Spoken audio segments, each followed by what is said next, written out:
Esse mistério aqui, ó, me custou a tarde inteira de investigação. Esse aqui é um conector no Arduino para gerar vídeo. E depois que eu soldei aqui, terminei o projeto, que fiz a solda, esse conector ele não gerou imagem porque estava fechando um curto aqui, ó. O negativo está aqui e esse aqui era para ser o positivo, ele está fechando um curto. Desmontei, fiz a substituição e aí o novo que eu coloquei começou a apresentar também o mesmo problema. E aí eu falei, pô, mas por que que isso aconteceu, né? E aí olha se você não ia ficar com raiva também.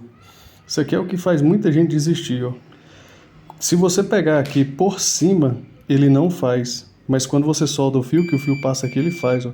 Na verdade, aproxima aí bem pertinho. Embaixo da tinta aqui tem uma pequena chapa metálica aqui, ó, que está conduzindo. E isso aqui era que estava fechando o curto no conector. Olha que negócio aí de deixar a gente chateado.